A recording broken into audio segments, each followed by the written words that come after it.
Hello and welcome to Insight. I'm Natasha Jabhaskar. China has fought war with India, Russia, Vietnam over territorial dispute and has contested Vietnam, Japan, Philippines' claim over South and East China Seas.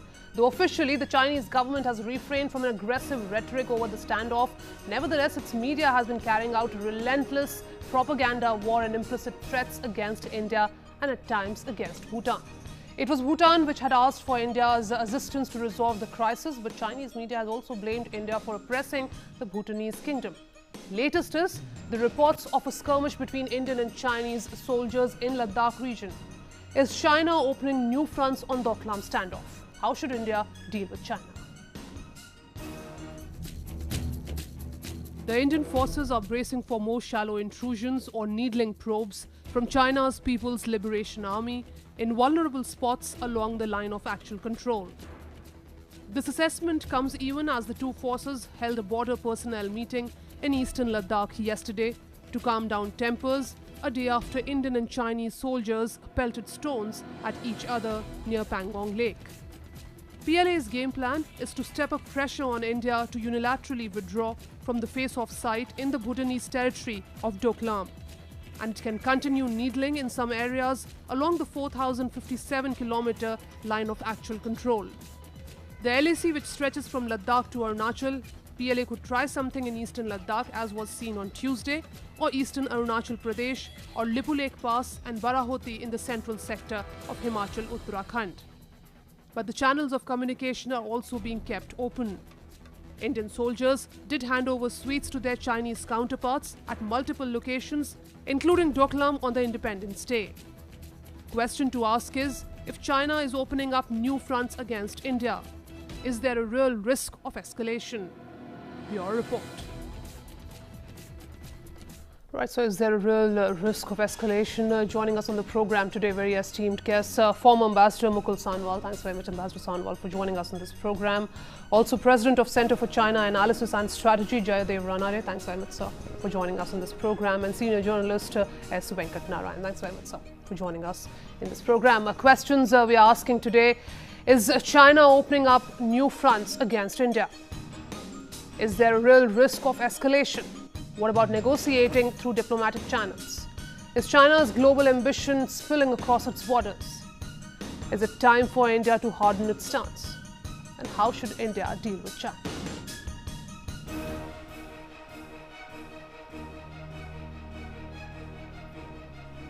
Right, so these are the few questions which we'll be looking at on this program. So is China really opening up new fronts against India, and with the latest skirmish in the Ladakh region? Ambassador Sanwal, what's your take on the issue? As in the beginning, I said that China has fought wars and again has territorial disputes with many other countries over South and East China Seas as well.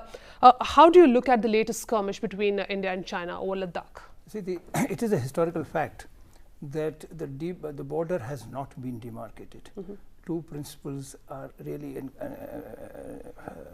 and clash here, because at least on the eastern sector you have a line on the map, but you also have an indication that the line should follow the watershed. In the Aksai Chin we don't even have a line on the map, but generally it is line of actual control, and it is acknowledged that there is a controversy around where that line actually lies. Right. And this has been acknowledged by both India and China.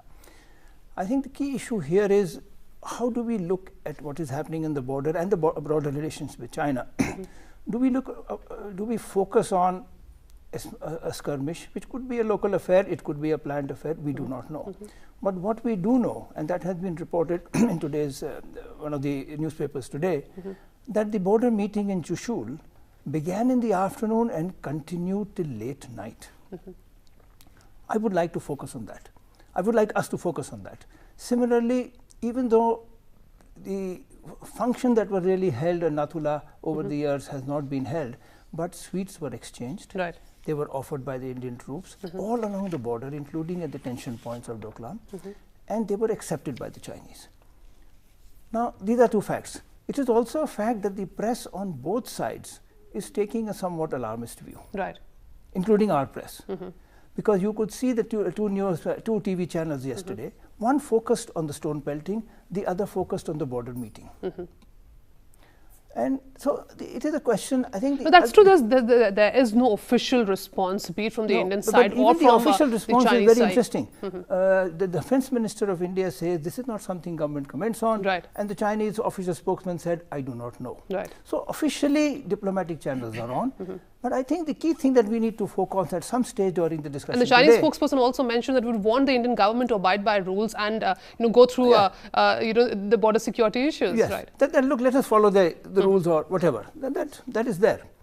Now, again, I think the real thing that we need to focus on is a statement made by the foreign secretary some time back. Sometimes in this discussion, I think we need to focus on that, and that is that we need a new equilibrium with China.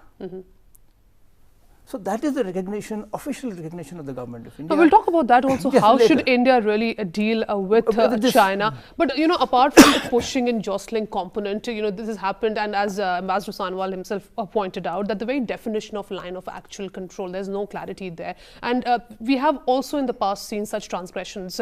But if one really has to understand what happened yesterday, while this was a sheer case of violence, and how do you look at the escalation level? Is this just the beginning? Because when you're pelting stones, between soldiers from both the sides, and both the sides were injured, what sort of messaging is happening? What sort of signaling is happening right now? Well, there are three quick points that I'd make. Firstly, the Ladakh sector, which is where this incident occurred yesterday, is under the same theatre command, which is the Western Theatre Command, as is the Doklam. Okay. So, at the apex of this military structure, there is obviously one commander who knows what is happening. That's the first point. So, it was not a unplanned, or shall I say, it was not an isolated action, it was something that was planned. Secondly, the choice of our Independence Day for this particular action would have been deliberate. In my view, they could have had it a day earlier, they could have had it a day later, but they chose that particular day. The interesting part is that the tensions that have been present for the last 2 months at Doklam, on the Doklam Plateau, seem to be getting reflected here. Right. I have not heard of soldiers picking up stones and throwing at each other. It's like schoolboys who are frustrated, can't do anything else. Right. And that is what the Chinese showed their thing. But let me also mention here that certainly by engaging in this incursion, and particularly this activity in Ladakh, the Chinese are indicating that they are going to keep the pressure up on us until we comply with their demand, which is to first withdraw from Doklam before the talk starts. And I expect that such pressure will continue in other parts of the border. And if I can make just one more comment, while it is true that the border is undemarcated, I might also mention it's been undemarcated for decades now. Right. But it is only as China began becoming stronger economically and militarily that we've seen a very marked uptick in Chinese incursions right along the border. Now, you've raised several important points, most importantly the fact that there is also a high level of frustration, can we say, because the fact that it's a very unusual response from the Indian side also. Initially, when the case of Doklam Plateau started, there were many, within media circles and also experts who deal with China used to say that, maybe, it will be, India might actually backtrack on this issue, but India has shown a very, very firm face on this particular issue of Doklam. So is there a high level of anxiety and frustration, and that's precisely China is now opening up new fronts over the line of actual control, starting with Ladakh? Natasha, I've been to China a couple of times, and the bottom line is this: 40% of human population, or 2 out of every 5 people on the planet, are either Indians or Chinese. True. 2 great civilizations which coexisted for millennia.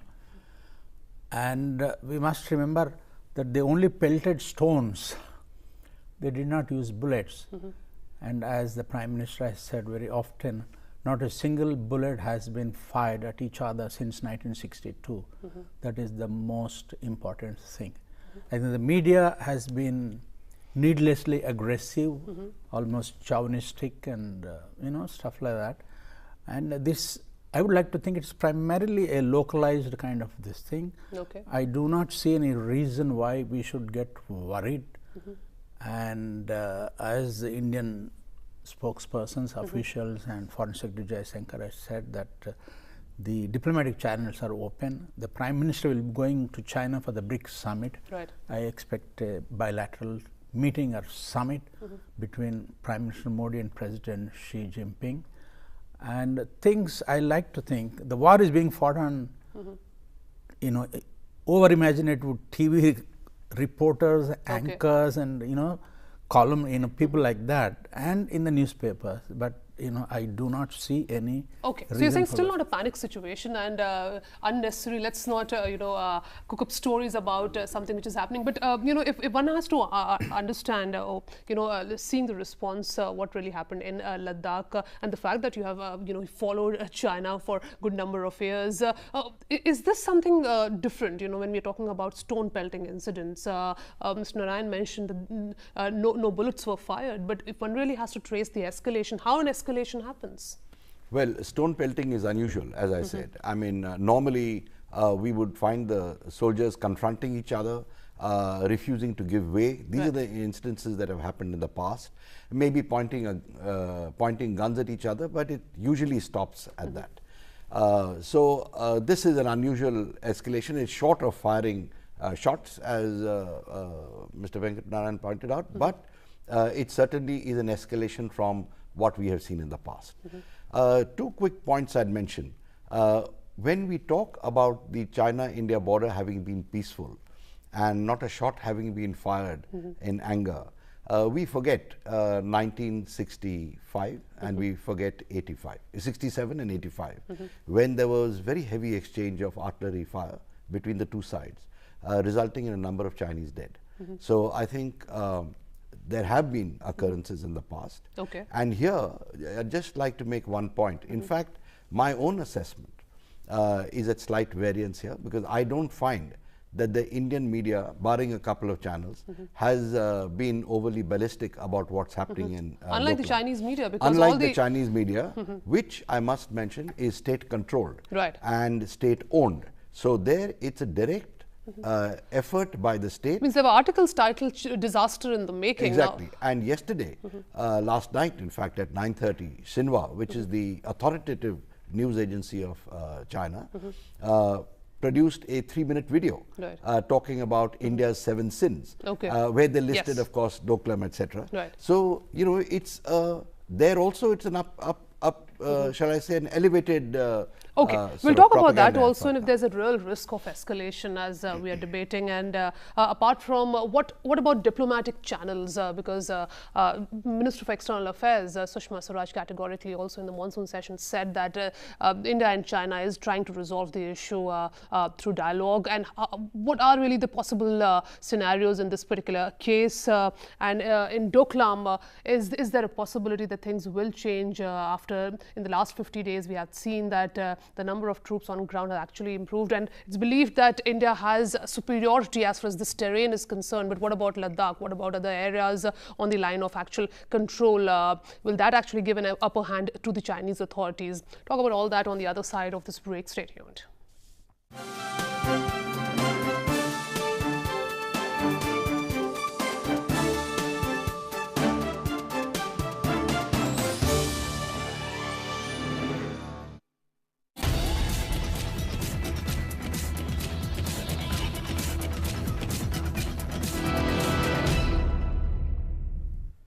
Welcome back. You're watching Insight. With both India and China refusing to back off from Doklam area in Bhutan, the standoff between the two armies is nowhere near its end. India and China have mobilized their troops in thousands in the region to put pressure on each other.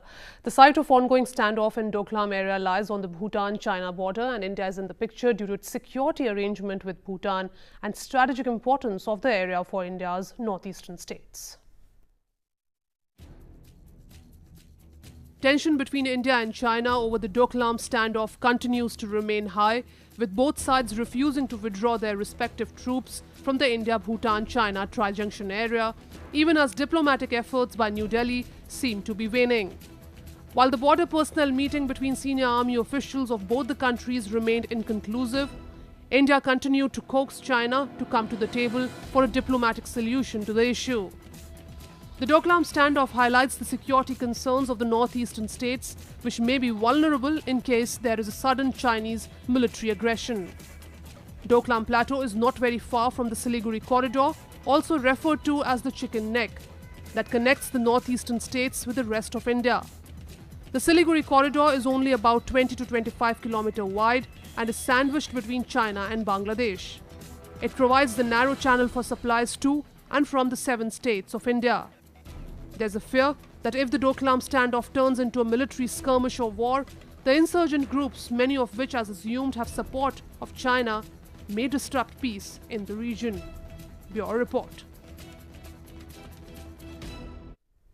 Right, so what really explains the Doklam crisis? Is China following an aggressive foreign policy? Is China winning over India's neighbors? And what is really at stake for China and India? Coming back to you, Ambassador Sanwal, if one looks at the Doklam crisis, is China really following an aggressive foreign policy now? I think the issue here is, are they being assertive or are they being aggressive? They are certainly being assertive. I think the key issue in here is that it is a very different kind of situation to the McMahon line or the Aksai Chin border, because here you have a number of agreements that have been entered into between India and China, and Bhutan and China, discussions going on. I think something like 28 meetings have been held between Bhutan and China, where this is part of a dispute, and China has suggested that they are prepared to cede a certain area that Bhutan is claiming in the north in exchange for Bhutan agreeing to China having this, ceding this area to China. So that is one part of the discussion that is going on between these two countries. At the same time, there is an understanding, a written understanding between India and China that where the tri-junctions are concerned, they would need to take into account the views of all the parties, right, which means all 3 of the countries.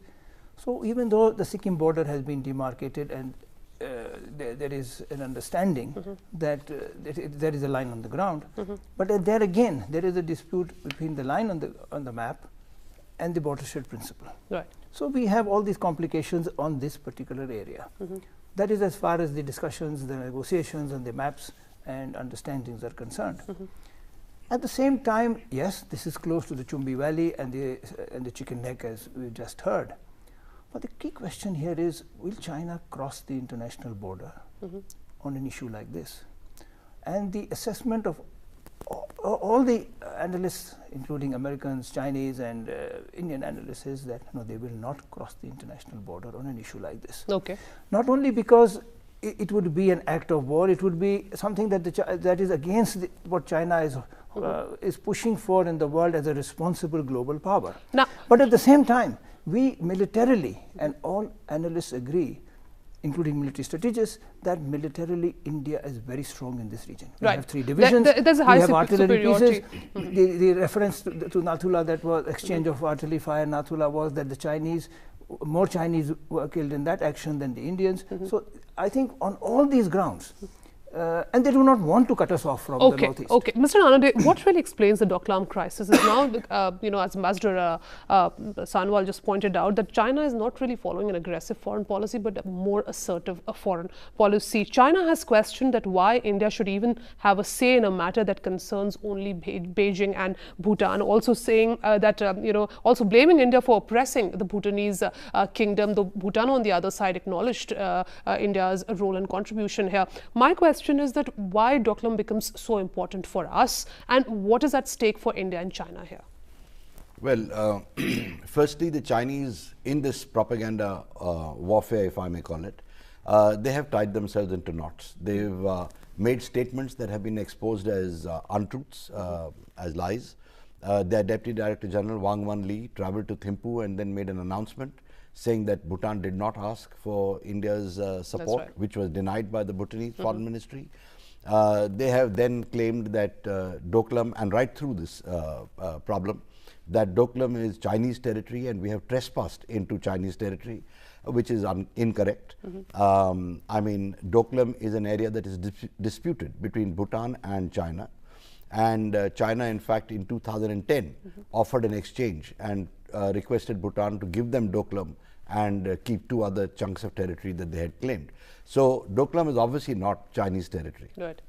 As far as we are concerned, there were 2-3 issues that are relevant here. The first is the construction of this road by the Chinese right down to the southern tip of Gemochin, will give them possession of the high ground, which is where we are, and put us at a tactical military disadvantage. The second is obviously our Siliguri corridor, 37 kilometers wide, gets threatened, becomes more vulnerable.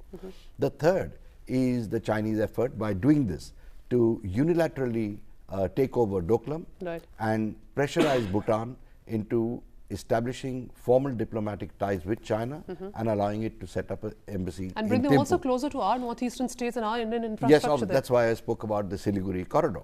But here, what they didn't expect, and I think they were caught, they were caught unawares, and they now do not know what to do, is by our swift and robust response in blocking them.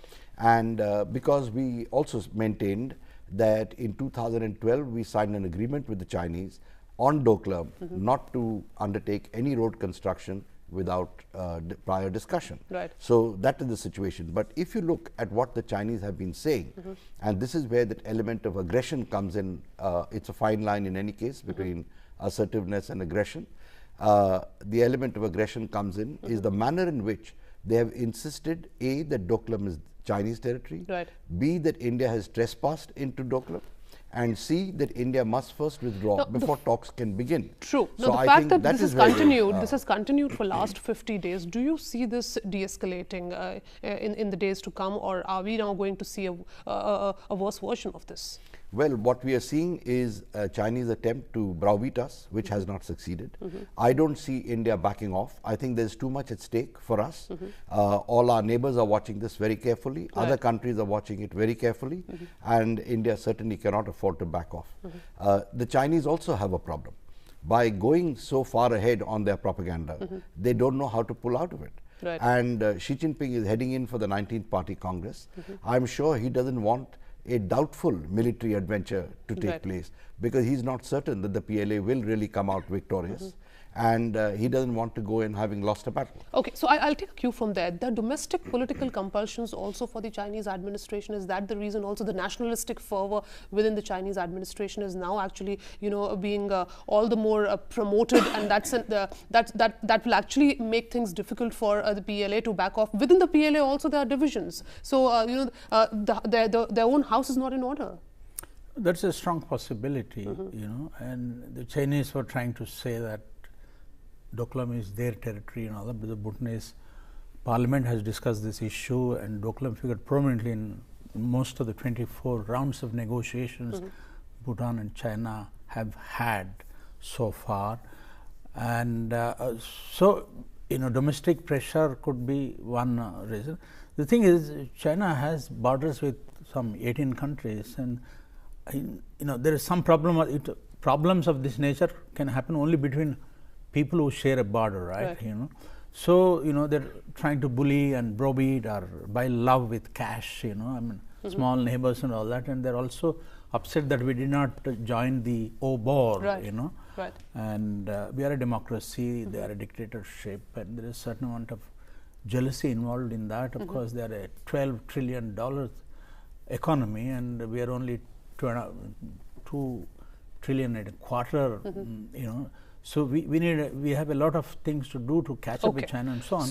So this is one of those things. I think I agree with Mr. Ranede's point that the PLA has reached to such an extent they cannot now go back, you know. So the Indians are saying, both of us, let us pull out. And this is what the foreign minister has said, that the diplomatic channels are over. But is China winning over India's neighbors in the sort of checkbook diplomacy which we have seen in the past, be it Maldives, be it Sri Lanka, Bangladesh, Nepal, also to some extent Myanmar? The interest which China has shown, and you know, it talks about multipolar world, but it would actually look for at least unipolar Asia, and that has been the approach. On one side, we are looking at nationalistic agenda of the Chinese administration. The sort of nationalistic fervor which has gained a lot of pace in last a few months in China, followed by also economic compulsions. You're looking for new markets, and OBOR was, you know, is a policy in that direction. So there are economic compulsions as well. Absolutely, and in fact, India is the biggest market in Asia, certainly, and the Chinese, they've been playing it wrong. I think they misread our resolve, not only in Doklam, even earlier. They misjudged us. They have gone on record saying that India is not going to really stand up when its sovereignty is questioned. Right. This time they, I think, were in for a surprise. We have been saying right through that we are keen on a diplomatic resolution in order to de-escalate the situation, but without backing off. Right. And I think that is the key, because in our neighborhood, the Chinese are certainly spreading cash around in order to buy influence and virtually establish a dominant relationship with these countries. But all of them are now watching what we are going to do and what we are doing. I was in Nepal recently, and they're all watching Doklam very intently. This crisis situation is being watched very, very minutely and carefully by all the neighboring nations. So is China's global ambition spilling across its borders? And also, what's really the role of the United States? The United States has actually called India as a responsible and as a mature power, the way India has dealt so far on the Doklam issue. But most importantly, the role of the United States, and how will this really impact the trade ties between the two nations? We'll also try and understand this on the other side of this break. Stay tuned.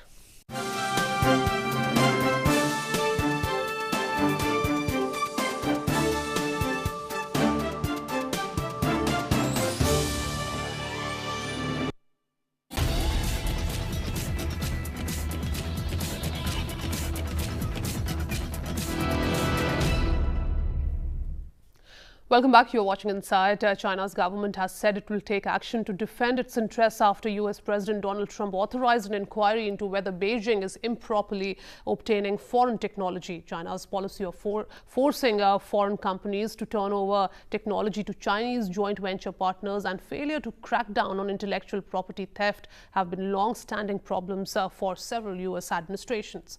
Trump administration officials have estimated that theft of intellectual property by China could be worth as much as $600 billion.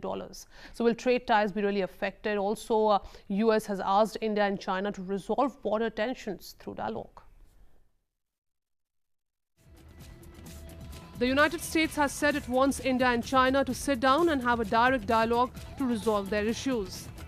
The US remarks came a day after Indian border guards foiled an attempt by Chinese soldiers to enter Indian territory along the banks of famous Pangong Lake in Ladakh. The latest skirmish comes at a time when India and China are locked in a face-off in the Doklam area of the Sikkim sector. The standoff has been ongoing for more than 50 days after Indian troops stopped the Chinese army from building a road in the area. Pure report. Right, so can trade ties be reviewed between India and China, and what really is the role of the United States? Coming back to you, Ambassador Sanwal, the fact that the government has started review of $22 billion electronics and IT imports from China, and the scanner has been put due to concerns over security and data leakages. But are we now looking at a greater possibility of how this must be monitored as far as trade links between India and China is concerned? I think the facts are slightly different as far as the data and the telephones is concerned, because India is looking at not just the imports from China but also Apple and the other telephones. So I think this is part of a move that of securing data within the country itself, something that China has already done. The United States has also done that, and the Europeans have also been moving in that direction, which I think is a very welcome move, that whatever data that is collected by foreign service providers, the server must be in India. Right. As part of national security, as part of our data usage. But I think the other issue which you raised is even more important, that is the approach of President Trump to China. I think there it is very clear that he is changing the approach that President Obama had of containing China. President Obama was clearly wanting to contain China. In his State of the Union address, he said that, look, the Trans-Pacific Partnership is there to make sure that China does not set the rules of the trade in Asia. Right. He moved 2/3 of military assets to the Pacific because of the South China Sea issue. And he kept away from the Asia Investment Bank and told the Europeans also to keep away. Now, what do we see happen with President Trump? And even at President Obama's time, the Europeans did not agree with him. They joined the Asia Investment Bank because they're looking at market opportunities. And despite the pivot to Asia, China kept on construction in the South China Seas. Right. And even in the trade partnership, there was no, didn't get the support of a lot of countries, including the US Senate, and President Trump has withdrawn. So what is the situation today? President Trump has recognized, for example, in the South China Sea, that the issue of sending destroyers or the American Navy into the South China Sea is to really emphasize the point of innocent passage and freedom of movement, not questioning the territorial claims. Right. I think that's very important. United States is no longer questioning the territorial claims of China, neither is Philippines, and very surprisingly in the last 1 month, not reported here but very widely reported in the US press, China asked Vietnam to stop drilling oil in the South China Sea, and the comment of the New York Times or Washington Post was Vietnam looked to the United States looked away, Vietnam had an accommodation with China. Right, and today what is happening is is that ASEAN is setting up rules of conduct, the United States is out of it. Apart from that, from the OBOR or Bridge and Road Initiative Forum in May, President Trump sent a representative. Sending of the senior representative signified that President Trump recognizes that new institutions will no longer be led by the United States. Okay. China is finding support for OBOR in Europe. Angela Merkel has said we want new markets, we want access to markets. The Europeans and the Japanese are coming to a trade understanding excluding the United States. Right.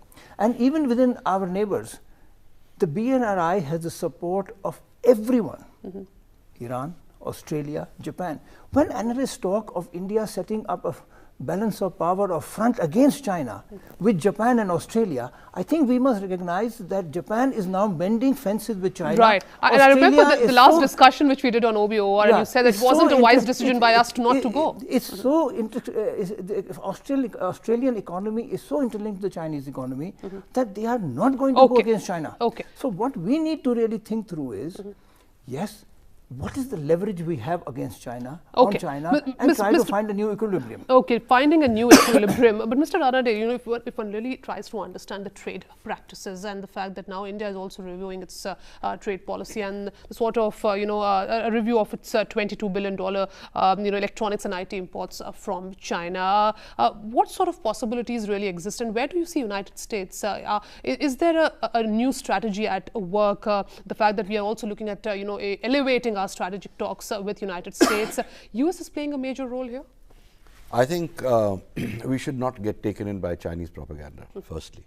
China is in difficulty, economic difficulty. Its growth rates are sagging. They're going to drop even more.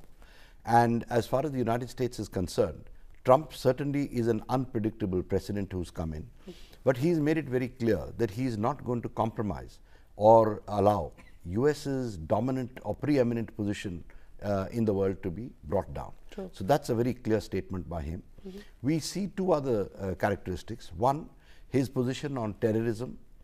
He has stuck by it, and Pakistan is beginning to feel the pinch. Not enough from our point of view, but it's at least some movement.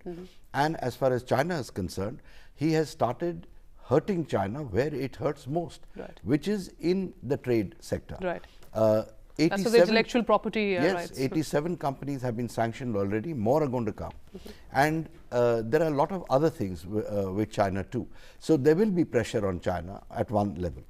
The second, certainly the United States has played a game which I think has rebounded on it, which is not backing other countries in their territorial issues with China.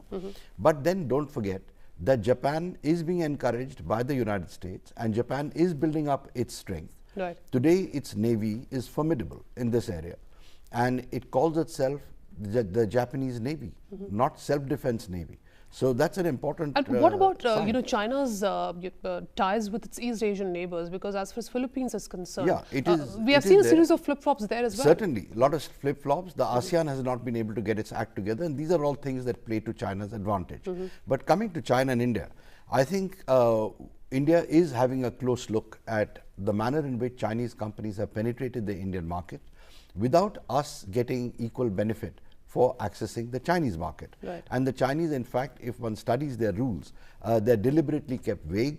And whenever our companies sort of think that they're at the point when a breakthrough can be made, some rules are cited which have been kept classified. Right. So I think here, where the electronics companies, particularly the telecommunication companies, are netting profits of almost $2 billion each in clear profit, I think the time has come to have a look at it and signal to So Beijing one really has that to it cannot be a one-way traffic. True, and if one really has to analyze, India's ties with China, it's generally believed it's a veil of secrecy. There's a lot of unpredictability, suspicion that actually guides China's relationship with India. And India has a trade deficit of nearly $52 billion with China in the last fiscal year. So the trade imbalance remains a challenge. But as far as the US's role is concerned, and the fact that Trump has now ordered review of China's trade practices, and even US is suffering a major trade deficit with China. Will these steps really, have an impact on the Chinese economy? See, as far as India is concerned, our trade with China is insignificant in comparison with the United States, the European Union, ASEAN, and so on. So trade is not such a big deal. But the point is, the Chinese have invested a lot, particularly the telecom industry, $22 billion, and they are, sponsoring cricket matches, kabaddi matches. They're everywhere, and they're doing in India what they have been doing. You go to any part of the globe, you go to any shop, you find Chinese goods. Right. They're cheap. They last only for a limited period of time. Even Diwali crackers, Ganeshas, they have come. And every year 5 lakhs of Indians go to China as tourists. And you have direct flights from Delhi to not just Beijing and Shanghai, but smaller cities and so on, you see. So we have to keep this in mind. My hunch is that after all this hype, when Xi Jinping and Narendra Modi meet during the BRICS summit, the temperature will be brought down, and things hopefully will be back to normal. Okay. Yes, Ambassador Sanwar. Here about the intellectual property rights, we must remember that India has also been targeted by the United States on intellectual property rights, because intellectual property rights is the future future global growth is going to be through intellectual property rights. So I think we need to be very, we do not need to gloat over what they are what's happening in China, because it might happen to us. But it might happen to us too. It might happen to us too. Right, but the way Beijing has responded that they are going to take stern action if at all there are sanctions imposed by a US on the issue of intellectual property. That's an old debate, because all of Walmart's products are sourced from China. Right. Now, if you don't source from China, then the consumer in the American consumer has to pay more. True. And the Chinese are already shifting their economy to consumption, and they've got the Asian market lined up. So it's very difficult to say who will win in a trade war between China and the United States. Okay. And the consensus so far on the analysis is that the United States will also lose. Okay. So in fact, it's the consumer who is at the receiving end, because the consumers will have to actually pay more. The voter for President Trump. So who is really going to win this trade war, if at all it happens, between China and the United States? But the question is how India should really deal with China. What sort of policy reorientation is required? And are we now dealing with a very different China? Is China being more aggressive, more assertive, be it on the territorial front or on the economic front? We'll try and understand that also in our final segment on the other side of this break. Stay tuned.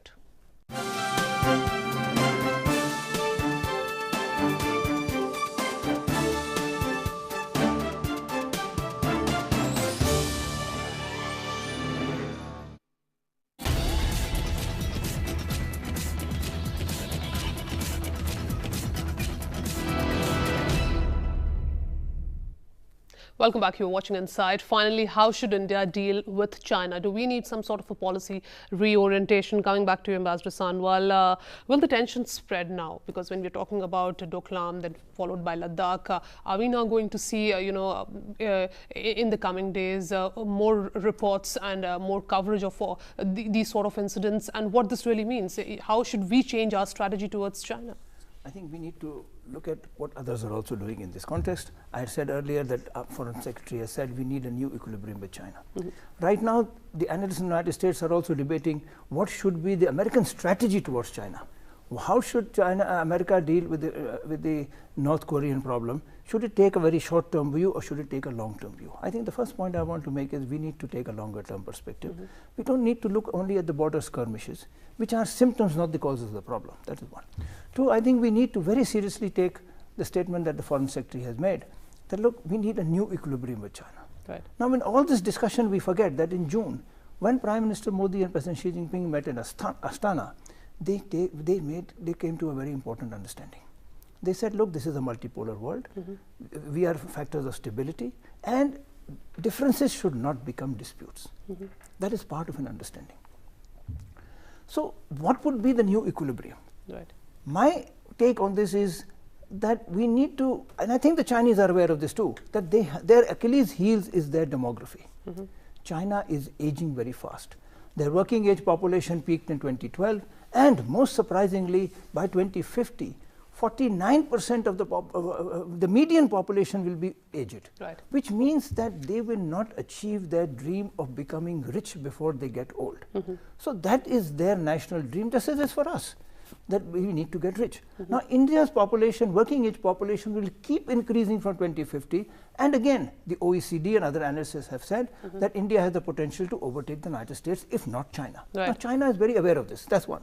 The second point China is very aware of, and their think tanks have been making this point, that look, we can build infrastructure, we can build the OBOR, we can take care of the surplus steel and cement, and we can look for some kind of markets. But the future is in the services sector, the future is in digital, right, and that is where the Indians score over us. So they have been saying, why don't we work together for the Asian century? Now, just after Astana, we talk of Xinhua news agency saying that, look, there's a problem in Doklam, but the news agency, the official news agency, also came out with a very important article saying that, look, we need partnership with India. Okay. We need to have complementary relationship. Now, so here is the opening, that the Chinese have their Achilles heels. They know that our economic growth is going to keep growing. We might even overtake them. So here is an opening for us to say, why can't we work together? Interestingly or paradoxically, at the beginning of the 21st century, we said that this is the Asian century, and India and China should work together to create this century. What we are witnessing now is not really, that positive and good story. Mr. Ranade, if one talks about how India should deal with China, do we really know that, on ground how things will be? Because you're dealing with a very, very unpredictable neighbor here. How do you tackle this particular situation? And of course, the economic compulsions. China is always played as a bargaining chip between smaller neighbors. There are several other factors also. How do you look at the possibility of a policy reorientation towards China? I think just to go back to your opening remark about an Asian century, that's what we said, and that we should work together. The Chinese unveiled their version, which was the One Belt, One Road, which they claimed is something for the whole world, but it was a Chinese conceived project, Chinese implemented project, so there was no consensus there. And that is the way the Chinese are approaching the entire issue. So while no analyst would disagree that we should take a long-term view, but I think given the present situation, we need to be very pragmatic and very careful when dealing with China. China is on an aggressive path. I don't think we should make any mistake about it. They have made territorial claims against us, Arunachal and Ladakh, to name a few. There are many more. And since the last 2 to 2.5 years particularly, they have been basically telling us to fall in line with Chinese agenda. Our Act East also, they have said dovetail it into our maritime Silk Route. In other words, what they are saying, to put it very simply, is that we need to play second fiddle to the Chinese agenda and the Chinese dream. I don't think that we are about to do that. And that is where the fundamental difference will come. We need to start looking at China for what it is. We need to understand that despite all the promises that it makes of committing large amounts of money, the actual delivery on the ground, as per track record, doesn't exceed 12%. And we need to open up to take advantage of other countries now by interacting more with South Korea, Japan, Taiwan and other cash-rich countries, and making special preferential arrangements for them to come in here. And especially also the promises we make to our neighbors, delivering on those promises and implementing the projects in time. But if they are taking money from the Chinese, let them go ahead. And I think what we are seeing today, and they are also watching it, they will know that there are certain red lines that we will draw as far as our security is concerned. Final word on the program, Mr. Narayan. We know that China has global ambition. In this, seeing the present reality, how would you really place China in the global scenario? Where do you, vis-a-vis United States and vis-a-vis the reality that exists, against its neighbors, East Asian neighbors, and also the South Asian neighbors? Where is China today? See, I think China, in my view, is overplaying its cards. It's in a great hurry to be acknowledged as a superpower, but it does not have the kind of things that the United States rightly has. It doesn't have a Harvard or, all these great universities. It doesn't have, a lot of Chinese go and get their PhDs, and they go back and they are paid 4 times, 5 times the salary the other scholars who don't go to America for training, things like that. And you see, they made a mistake by not taking India into confidence when they came up with the one belt, one road, this thing. They did not seem to realize that how seriously we take this business of the Pakistan occupied Kashmir. They build the road and stuff like that. They wanted access to things, but they are in trouble in Balochistan. In the last couple of months, 2 Chinese were kidnapped by Baloch rebels and killed and so on. And there have been several Chinese casualties.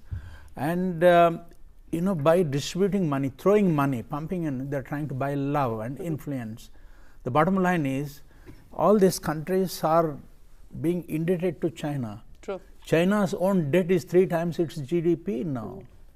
They built a huge airport in Ambantota, and nobody uses that. In fact, we refuse Ambantota because of the economic viability issue. So even in terms of investment, final word, Mr. Rana Day, global ambitions are there for China. But as Mr. Narayan put it, is China way too much in hurry to actually acquire that space without knowing that you'll have to take everyone on board? I agree with that. I think what we are seeing is Xi Jinping really making China a harder state. And in the process, he's making it more brittle. So, given their problems of popular discontent, which is very high, given the restiveness in the Xinjiang, Uyghur and Tibet autonomous regions, which they've been unable to control, given the fact that even Hong Kong, which they've taken over, is now asking for independence, I think there are problems ahead. And the Chinese can quite well find themselves in a very, very difficult situation. Final word from you, sir. I think what Prime Minister Modi should tell President Xi Jinping in the meeting in September is that, look, for 2000 years, till the British came here in 1757, the Battle of Plassey, Asia had 2 powers. India was richer than China. We have coexisted throughout 2000 years. Our rise, our economic, and 2/3 of global wealth was in China and India, and we have coexisted. So what he should tell President Xi Jinping is that, look, this is an aberration of the last 200 years. For the next Asian century, we will coexist peacefully, but you must recognize that Asia will have 2 nodes, Beijing and New Delhi. And my sense is that, for all the reasons that we have just heard, that President Xi Jinping will listen to that. Because, for example, see what happened in Sri Lanka. India has bid for the airport, so while China has the port, we have the airport. So the fact that, it underlines the fact that India can also be part of the, or share Asia as an equal node. So India and China will have to work together when we talk about the Asian century. But can that be a reality, seeing the fact that China, has hegemonic interests in the region, and we have seen this not just with South Asia, but also not just with Southeast Asia, but also South Asia. We are no pushovers, and this is something which China was not really sure of, and that's what Doklam now becomes difficult for them. Thanks very much, all of you, for joining us in this program, and that's all we have for you in another edition of Insight. Thanks very much for watching.